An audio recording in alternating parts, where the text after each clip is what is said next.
अस्सलाम वालेकुम to all of you. इस उम्मीद के साथ कि आप सभी लोग खैरियत से होंगे। आज का टॉपिक जो है वो हमारा है chemical equilibrium and ionic equilibrium. The law of mass action. Law of mass action क्या है जी? आप लोगों को इल्म है कि जो रेट ऑफ रिएक्शन होता है, किसी भी केमिकल रिएक्शन का जो रेट होता है वो डायरेक्टली प्रोपोर्शनल होता है। रेट जो होता है वो डायरेक्टली रिलेट करता है कंसंट्रेशन ऑफ रिएक्टेंट कह लें, या कंसंट्रेशन ऑफ प्रोडक्ट कह लें, या आप एक्टिविटीज़ कह लें, ठीक है, या आप एक्टिविटीज़ कह लें। तो रेट जो होता है इन सभी चीज़ों के डायरेक्टली प्रोपोर्शनल होता है, ठीक है। और इसके अलावा हमें पता है कि जो लॉ ऑफ मास एक्शन है ये हमें जो एक सॉल्यूशन फॉर्म में डायनामिक इक्विलिब्रियम के ऊपर रिएक्शन होता है उसके बिहेवियर के बारे में एक्सप्लेन करता है, ठीक है। इसको किसने दिया था? तो ये भाई साहब हैं CM Goldberg and P Waage, ठीक है। उसके बाद है जी second number pH normal rain. जो नॉर्मल रेन की pH है ना वो स्लाइटली एसिडिक होती है, ठीक है, और ये 6.2 से लेके 6.5 तक होती है, लेकिन आम तौर पर किसी जगह पे ये भी लिखा होता है, ठीक है। तो आप इन दोनों में से कंफर्म कर लीजिएगा। उसके बाद है the value of chemical equilibrium constant can predict. पीछे हम नॉर्मल रेन की बात करते हैं। जो स्लाइटली एसिडिक होती है ना, मतलब कम एसिडिक, वो किस वजह से होती है? वो होती है कार्बन डाइऑक्साइड जो होती है ना हमारी एटमॉस्फेयर में प्रेजेंट होती है, ये पानी के साथ मिलके कार्बोनिक एसिड बनाती है, ठीक है, कार्बोनिक एसिड बनाती है, और ये बहुत कम एसिडिक होता है। इस वजह से नॉर्मल जो रेन वाटर होता है वो स्लाइटली एसिडिक होता है।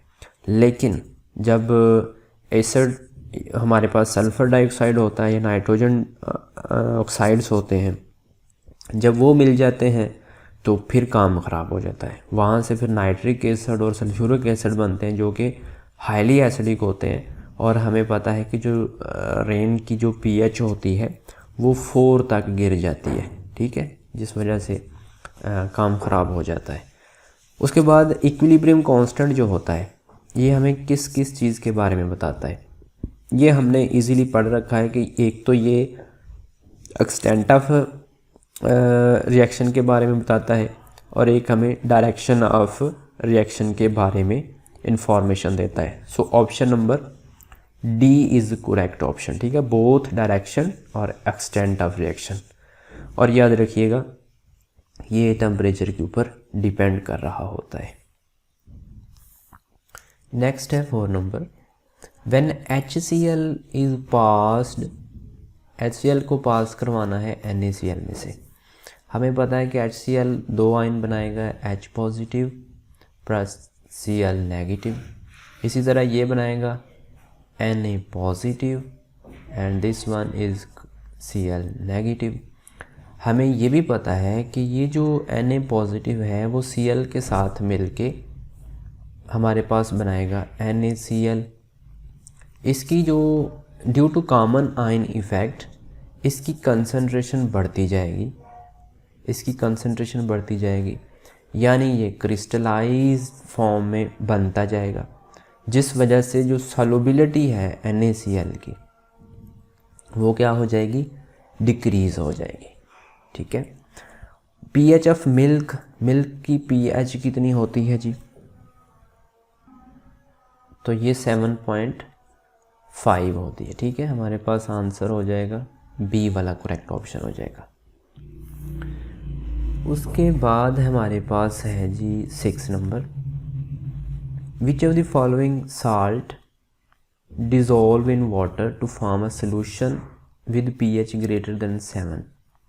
7 से ग्रेटर का मतलब है कि सोल्यूशन क्या होना चाहिए? Basic in nature. और ये भी याद रखिएगा कि मैंने आपको 4 किस्म के साल्ट लेक्चर में पढ़ाए थे, ठीक है। यानी स्ट्रॉन्ग से मिलेगा तो क्या होगा, वीक स्ट्रॉन्ग से मिलेगा तो क्या होगा, वीक से मिलेगा तो क्या होगा, यानी एसिड बेस का रिएक्शन होता है। बेसिक होना चाहिए सोल्यूशन, ठीक है। अब NaCl जो है, सोडियम हाइड्रोक्साइड से Na आया हुआ है, ये HCl से आया हुआ है, यानी स्ट्रॉन्ग बेस और स्ट्रॉन्ग एसिड मिले हुए हैं। यहाँ तो बेसिक सोल्यूशन नहीं बन सकता। उसके बाद NaCl, ये जो NH4 है ये अमोनियम हाइड्रोक्साइड से आया हुआ है, जो कि एक वीक बेस है, लेकिन ये स्ट्रॉन्ग HCl से आया हुआ है, यानी एसिड से आया हुआ है, इसलिए ये भी बेसिक नेचर का नहीं होगा, एसिडिक की तरफ होगा। अगर इसमें आप देखें तो पोटाशियम हाइड्रोक्साइड से आया हुआ है और Cn नेगेटिव जो है वो HCN से आया हुआ है, ठीक है। तो यहाँ पे ये स्ट्रॉन्ग बेस से आया हुआ है, इट्स मीन कि ये एक वीक एसिड है, ये एक स्ट्रॉन्ग बेस है, तो इस वजह से ये जो सोल्यूशन बनेगा KCN के साथ वाटर का, वो क्या होगा, स्ट्रॉन्ग यानी बेसिक इन नेचर होगा। So option number C is correct option. The ionic product of water will increase if temperature is increase. उसके बाद है जी again the solubility of KClO3 is suppressed. Again common ion effect जो है ना उसको आप लगाएं इनके ऊपर, तो आपको जो भी कॉमन आयन प्रोड्यूस करेगा, यानी यहाँ से प्रोड्यूस होगा जितने ज़्यादा उतना ज़्यादा इसकी जो सॉल्युबिलिटी है वो सप्रेस्ड होगी, मतलब कम हो जाएगी। The term pH was introduce, ये सोरेंसन जो है ना इसने इंट्रोड्यूस करवाया था। The pH of human blood की pH जो है, ये मिल्क की pH, रेन की pH, ये ह्यूमन ब्लड की pH हो गई या स्टोमिक की pH हो गई, ये बड़ी दफ़ा क्वेश्चन पूछे गए हैं, ठीक है, इसलिए इनकी तरफ गौर आपने ज़रूर करना है। The concentration of reactants and products at equilibrium, देखें लाइक इस तरफ हमारे पास मैं समझाता हूँ कि लाइक 10 टोटल है हमारे पास, अगर इधर 4 है ना रिएक्टेंट की साइड पे तो इधर 6 होगी, ठीक है। इधर अगर 5 है तो इधर 5 होगी, इधर अगर 7 है तो इधर ऑब्वियसली 3 होगी, अगर इधर 3 है इधर 7, यानी इट्स मीन कि जो कंसंट्रेशन मतलब मिकदार मतलब मैटर, तो हम ये पढ़ते हैं कि मैटर जो है ना तो वो प्रोड्यूस हो सकता है ना ही वो डिस्ट्रॉय हो सकता है, वो कांस्टेंट रहता है, इसलिए इनकी वैल्यू जो है हमेशा इक्विलिब्रियम के ऊपर कांस्टेंट रहेगी, ठीक है।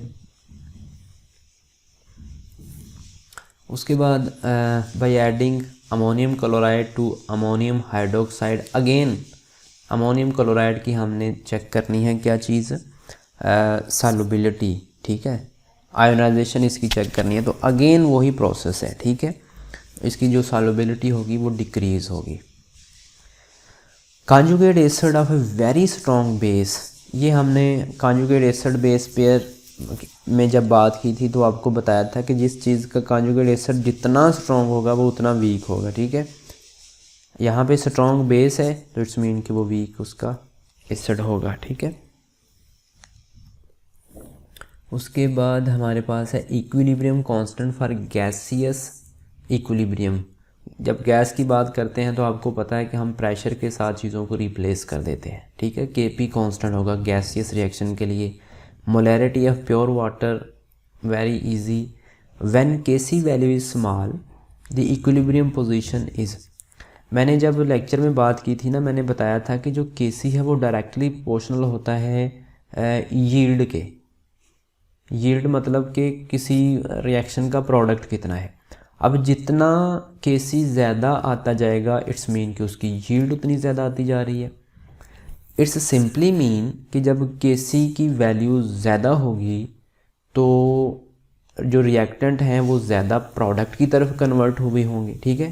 तो स्मॉल होगी तो इट्स मीन कि रिएक्शन जो है वो लेफ़्ट साइड पे आएगा। The suppression of ionization of weak base और weak acid by adding another ions, ये तो कॉमन आयन इफेक्ट हो गया ना। उसके बाद है जी the unit of equilibrium constant for the reaction. आपको इल्म है कि यूनिट उसी वक्त आता है जब दोनों तरफ नंबर ऑफ़ मोल डिफरेंट हो। जब नंबर ऑफ़ मोल इधर भी 2 हैं इधर भी 2 हैं तो इसका मतलब इसका कोई यूनिट नहीं होगा। When HCl is added to H2S aqueous solution its ionisation इसकी डिक्रीज होगी, again common ion effect. The pH and pH of pure water at 25 degree centigrade के ऊपर 14 होती है। याद रखें कि ये जो स्केल हमने pH या pOH का बनाया होता है ये ओनली ऑन 25 डिग्री के ऊपर बनाया होता है, ठीक है। टेम्परेचर के वेरी करने से ये वैल्यूज़ भी वेरी करेंगी। ऑरेंज जूस की pH जो है वो 3.3 से लेके 3.5 तक होती है। और ये इतने सिंपल न्यूमेरिकल हैं जो छोटे छोटे होते हैं, इनकी आपने ज़रूर प्रैक्टिस करनी है, ठीक है। अगर आपने हमारा लेक्चर देखा होगा या इसके अलावा एक और वीडियो है जिसका टॉपिक है 2000+ MCQs, ठीक है। इस वीडियो को आपने, मैं ये नहीं कहूँगा कि एक दफ़ा देखना है, इसको आपने बार बार देखना है, क्योंकि इसमें आपको बहुत ज़्यादा चीज़ों की समझ आएगी कि कैसे कैसे हम क्वेश्चन को डील करेंगे। और जब आप इस 200 वाली को 2000 वाली MCQs की, ये तकरीबन 9 से 10 घंटे की वीडियो है, ठीक है। और अगर आप इसको सुनेंगे तो इसके बाद आप ज़रूर चेक कीजिएगा जो हमारा अभी 2020 में पेपर हुआ है, तो आपको आइडिया हो जाएगा कि कितने MCQs, यानी 70+ क्या 80+ MCQs जो है ना इस वीडियो से आए हुए हैं। तो इसलिए हमारे लेक्चर और हमारी जो वीडियो MCQs की मौजूद हैं मिस कोई नहीं होनी चाहिए इंशाल्लाह। बाकी आप टेस्ट में देख लीजिएगा इनका कमाल। नेक्स्ट हमारे पास है if the value of Kc is very large. मैंने पहले बात की है कि Kc वैल्यू जितनी ज़्यादा होगी इसका मतलब है कि उतना ज़्यादा प्रोडक्ट हमारे पास बन रहा है, आउटपुट किसी रिएक्शन का उतना ज़्यादा आ रहा है। अब जितना आउटपुट ज़्यादा आ रहा है इसका मतलब है कि रिएक्शन कंप्लीशन की तरफ जा रहा है, ठीक है। तो option number A is correct. The chemical equilibrium state is dynamic होती है। Ionisation of phosphoric acid gives, ये तमाम किस्म के आयन्स जो हैं फास्फोरस की आयोनाइजेशन से पॉसिबल है। उसके बाद है विच of the following statement is correct. The conjugate acid of NH2 negative is ammonia, that's true. Solubility product increase with increase in concentration of ion, not. The change in pH is negligible when buffer solution is diluted, ये भी okay. So option number A and C are correct option. उसके बाद 27 which of the following mixture contain a buffer। Buffer का आपको पता है कि आप वीक एसिड लेते हैं या वीक बेस लेते हैं। इन दोनों का जगह, अगर आप वीक एसिड लेते हैं तो उसका आपने साल्ट बनाना है विद स्ट्रॉन्ग बेस। अगर आप वीक बेस लेते हैं तो उसका साल्ट बनाना है विद स्ट्रॉन्ग एसिड। लाइक ये हमने एक वीक एसिड लिया, उसी का साल्ट बनाया है विद स्ट्रॉन्ग बेस, ये एक बफ़र है। यहाँ पे देखें ये एक साल्ट यानी वीक एसिड है और उसी का यहाँ पे चेक कीजिएगा, ये सोडियम कार्बोनेट है ना, तो ये एसिडिक है या बेसिक, ये भी चीज़ चेक करने का आसान तरीका होता है। ये जो कार्बोनेट आयन है ये H2CO3 से आया है जो कि एक वीक एसिड है, और ये जो N सोडियम है ये स्ट्रॉन्ग बेस है। इट्स मीन कि ये बेस है लेकिन इसी का साल्ट बनाया हुआ है कार्बोनिक एसिड, यानी कार्बोनिक एसिड का किसके साथ रिएक्शन करवाया हुआ है, किसी स्ट्रॉन्ग बेस के साथ। तो ये भी एक बफ़र है, लेकिन ये बफ़र नहीं है क्योंकि स्ट्रॉन्ग एसिड लिया हुआ है, उसका साल्ट भी स्ट्रॉन्ग बेस के साथ है। तो ये एक डी ऑप्शन करेक्ट ऑप्शन होगा। विच of the following expression is correct, यानी ट्रू कौन सा है। तो ये तमाम किस्म के एक्सप्रेशन ट्रू है। The solubility of AgI and NaI solution is less than that in pure water because of common ion effect, इसमें इस्तेमाल होगा। यहाँ पे अगेन देख लीजिएगा, ये जो सोडियम कार्बोनेट है ना ये बेसिक है, ठीक है, यानी एक बेस लिया है, उसका कॉन्जुगेट बनाया है लेकिन विद स्ट्रॉन्ग। चलें जी हम आगे चलते हैं। उसके बाद है जी 30 N2O2 मिलकर 2NO बना रहे हैं, ठीक है।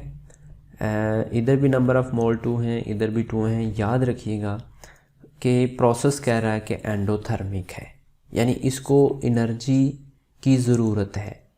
फारवर्ड डायरेक्शन में उसी वक्त पॉसिबल होगा जब इसको हम मज़ीद एनर्जी देंगे। हाई टेम्परेचर के ऊपर ये फारवर्ड जाएगा। The value of equilibrium constant K for reaction can be change by changing, क्योंकि ये टेम्परेचर के ऊपर डिपेंड करती है तो इससे हम चेंज कर सकते हैं। What happens when an inert gas is added to an equilibrium keeping volume unchanged? अगर वॉल्यूम कांस्टेंट है तो ये हमने ली चार्टलियर प्रिंसिपल के अंदर सारी स्टेटमेंट जितनी भी चीज़ें हैं आपको बड़े अच्छे अंदाज में समझाई हुई हैं। वही चीज़ें हैं जो बार बार रिपीट होती हैं, तो आपने इनको बहुत बेहतरीन तरीके से लेक्चर को सुन लिया करें, ठीक है। उसके बाद है जी इन सम सोल्यूशन दी कंसंट्रेशन, इसकी जगह पे H3O पॉजिटिव लिखा हुआ है ना, H पॉजिटिव भी हो सकता है, don't worry. Remain constant even small amount of strong acid strong base is added to them, these solutions are, इनको बफर सॉल्यूशन ही हम बोलते हैं।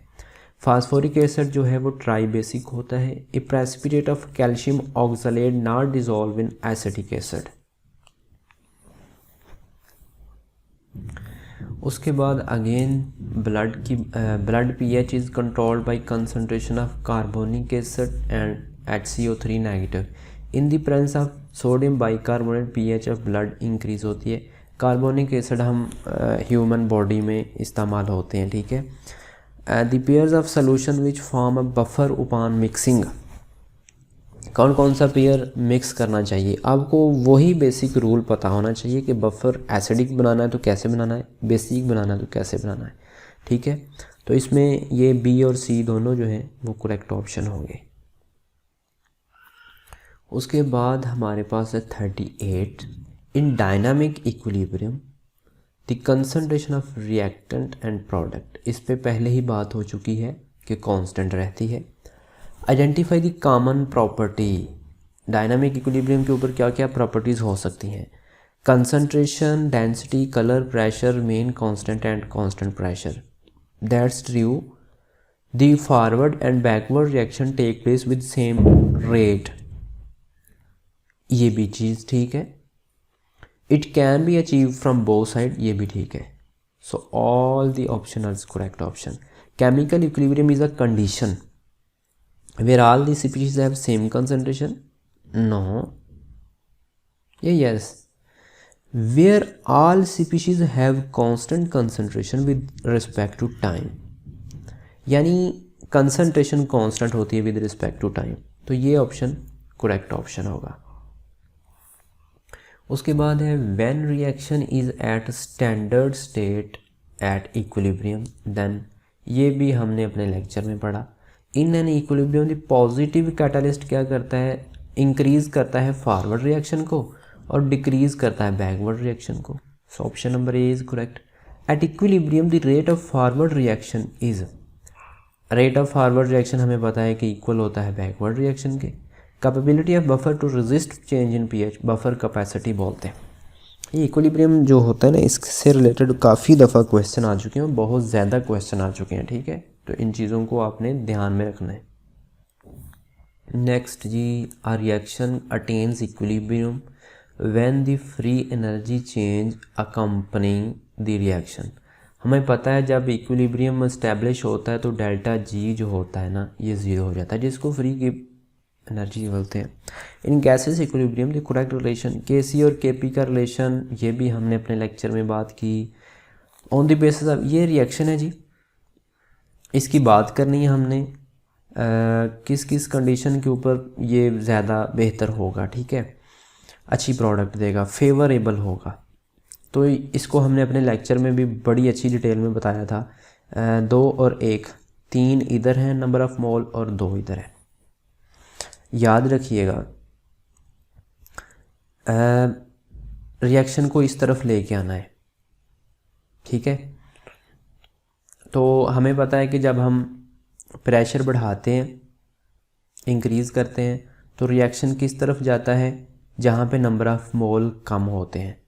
तो इस केस में क्या करेंगे, नंबर ऑफ़ मोल इधर कम है, प्रेशर बढ़ाएंगे तो इधर को जाएगा, ठीक है जाएगा। उसके बाद टेम्परेचर का क्या होता है, टेम्परेचर अब देखें ये ऐसा रिएक्शन है जिसमें प्रोडक्ट जो है वो नहीं बन रही, ठीक है, प्रोडक्ट लेस बन रही है, ठीक है। इट्स मीन, इसकी नेचर भी देख लीजिएगा, इट्स मीन कि ये एंडोथर्मिक रिएक्शन है। तो एंडोथर्मिक रिएक्शन में हम क्या करते हैं कि टेम्परेचर को इंक्रीज़ करते हैं।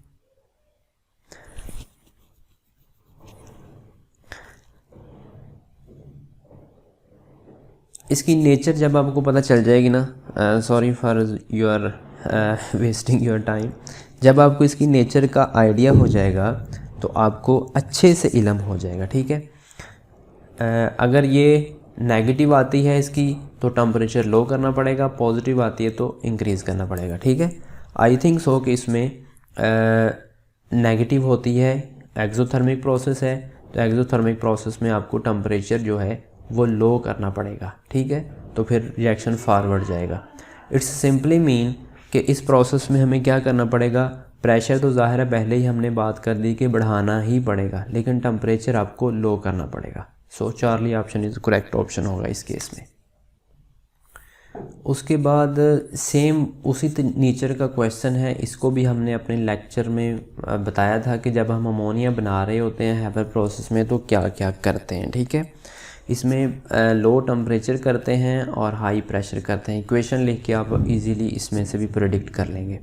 कहता है कि एक रिवर्सिबल रिएक्शन है, उसमें टू रिएक्टेंट्स हैं, अगर आप एक जो रिएक्टेंट्स हैं उनकी कंसनट्रेशन को डबल करते हैं तो इक्विलिब्रियम कांस्टेंट के ऊपर कोई फ़र्क पड़ता है, एक चीज़ ही कांस्टेंट है तो उसके ऊपर क्या फ़र्क पड़ेगा। In an equilibrium reaction for which delta G 0 होगा, इक्विलिब्रियम कांस्टेंट के शुड बी 1, ठीक है। तो ये थी आज की थोड़ी सी डिस्कशन। इसमें बहुत सारी चीज़ें ऐसी थी जो कि हम अपने लेक्चर में बड़ी डिटेल में बातें कर चुके हैं, ठीक है। Thank you so much. अगर फिर भी कोई क्वेश्चन हो तो ज़रूर मेंशन कीजिएगा।